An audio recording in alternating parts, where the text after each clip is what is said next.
여러분 안녕하세요. 우리 모든 아기들 그 모습 그대로 빛나게 더블아트 오픈업 김현진입니다.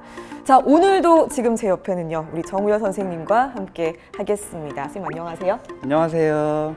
지난번에 우리가 심리적인 건강을 어떻게 파악을 할 수 있을까에 대해서 이야기를 해주셨고, 또 생각과 행동과 감정에 대해서 이 세 가지 중요한 지표를 말씀해 주셨는데요. 자, 이 부분에 대해서 이제 조금 더 보다 좀 상세하게 이야기를 한번 나누어 보도록 하겠습니다. 사실 이 세 가지 중에서 저는 감정 부분을 좀 얘기를 하고 싶은데, 저도 평소에도 감정 조절이 좀 잘 안 되는 경우가 많거든요. 아무래도 육아를 하면서도 진짜 가장 어려운 게 이 감정 조절이 아닐까. 마인드 컨트롤이 그때 말씀해 주신 것처럼 쉽지가 않다라는 말씀 해주셨는데, 이 부분에 대해서 얘기를 좀 들어볼게요. 역시 사람이 생각보다 별로라서 네. 감정을 그렇게 막 잘 조절하는 게 아니에요, 원래. 근데 사회화가 되면서 어쩔 수 없이 막 억압도 되고 참기도 하고 하면서 누르고 있죠. 근데 원래 감정 조절이 좀 안 되고 막 격한 감정이 마음 안에서는 일어나지만 이걸 좀 누르고 사는 건데, 이게 이제 밖으로 확 드러나는 순간들이 문제가 되는 거죠. 네. 그게 어떨 때 찾아오냐, 이거를 잘 이해하면 좋아요. 정신과에서는 역시 사람의 감정을 잘 들여다보거든요. 감정을 아주 섬세하게, 이 감정이 지금 거대한 흐름에서는 어떤 흐름이고, 또 단기적으로는 어떤 흐름이고, 요 정도가 어떤 정도고, 이거를 좀 파악을 하는데, 잘 보면서 느끼는 거는, 감정이라는 거는 분명히 이유가 있다. 감정 조절이 안 된다는 거는 단순하게 그 사람이 원래 감정 조절이 안 되고 원래 그런 사람이다라고만 봐서는 설명이 안 되는 부분이 너무 많다. 그렇죠. 특히나 아이를 키우는 엄마분들이 제일 이제 당황하는 게 바로 이 부분이에요. 나는 원래 감정 조절이 어렵다고 느껴본 적이 별로 없는데, 평상시에 쭉 살면서. 근데 아이를 키우면서 처음으로 느끼는 감정. 내가 이런 사람이었어? 이렇게 놀라는 거예요. 네네. 내 안에 이런 공격적인 에너지가 있어? 막 이런 거를, 그 대상이 또 남도 아니고 내가 미워하는 사람도 아니고 내가 사랑하는 우리 아이한테 그쵸. 그렇게 조절이 안 되는 자신을 보면서 자괴감을 느끼는 거예요. 근데 왜 이럴까?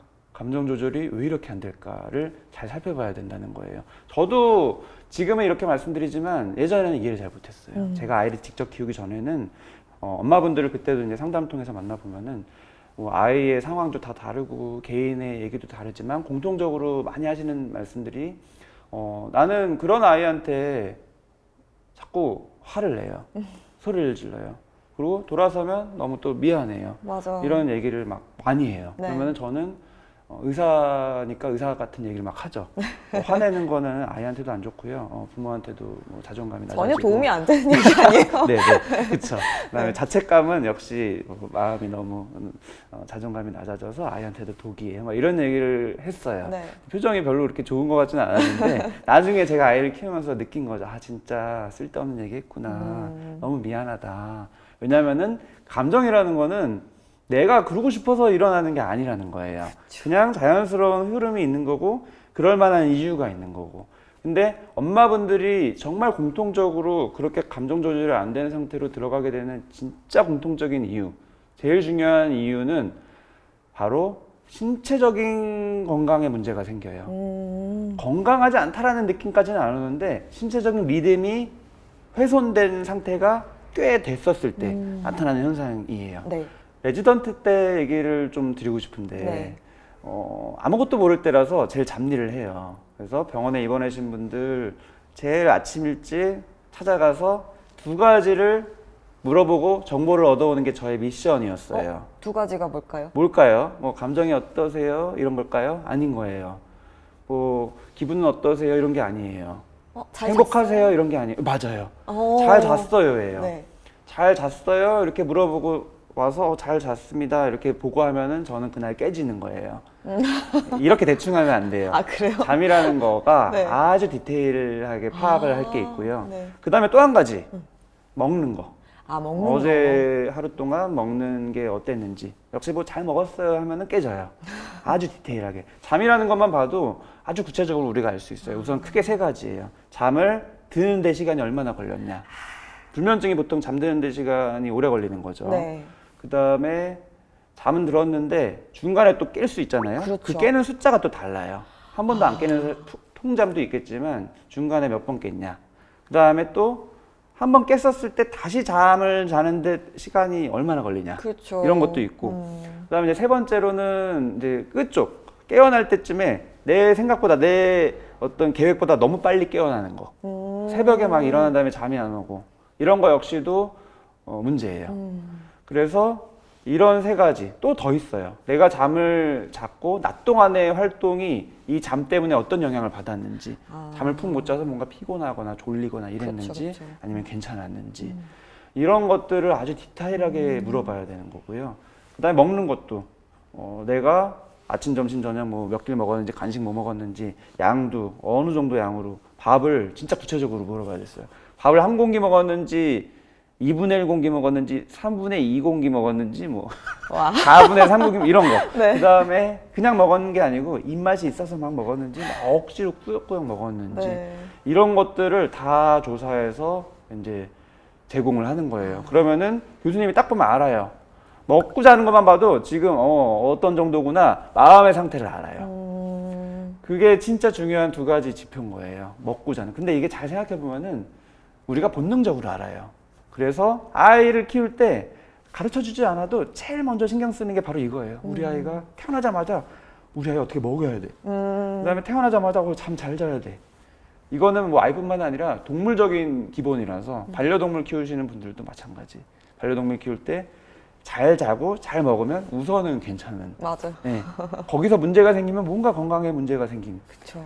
똑같이 사람도 이 먹고 자는 게 진짜 중요한 생존의 기본적인 어떤 리듬을 일으키는 거고, 거기에 문제가 생기면은 여러 가지 되던 게 안 되게 돼요. 맞아. 밸런스가 또 깨지죠. 맞아요. 그래서 먹고 자는 게 중요한데 아쉽게도 아이를 키우는 삶은 맞아. 그거 두 개가 다 해당돼요. 아이가 태어나자마자. 저도 그런 경험을 했는데 처음에 저는 이제 산후조리원에 같이 2주 동안 아내랑 있었거든요. 네. 산후조리원에 딱 가면서 느꼈어요.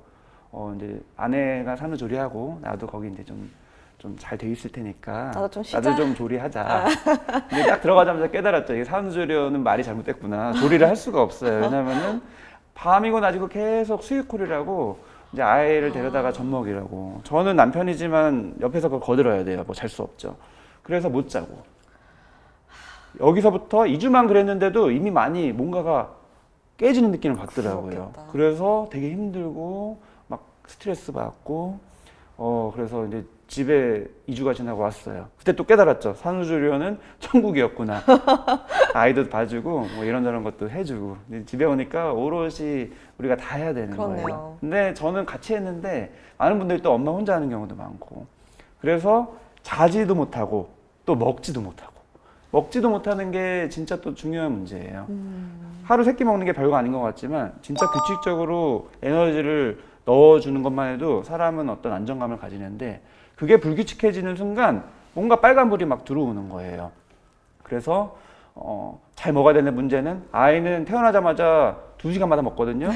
근데 엄마는 아이를 먹이느라고 또 이것저것 하느라고 하루에 한 끼도 제대로 못 먹어요. 막 시간이 훅 가 있고 어느새 막 저녁 때 한 끼 제대로 먹을까 말까.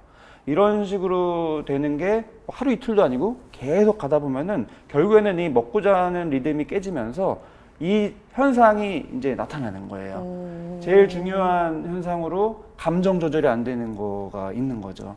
왜냐면은 사람이 감정 조절을 원래 할 수 있는데 그거는 뇌가 하는 기능이거든요. 네. 뇌에서 감정 자체를 이렇게 잘 조절하는, 컨트롤하는 능력이 있고 없고가 어떻게 보면 사람과 동물의 차이점일 수도 있고, 근데 잘 되던 게 안 되는 거.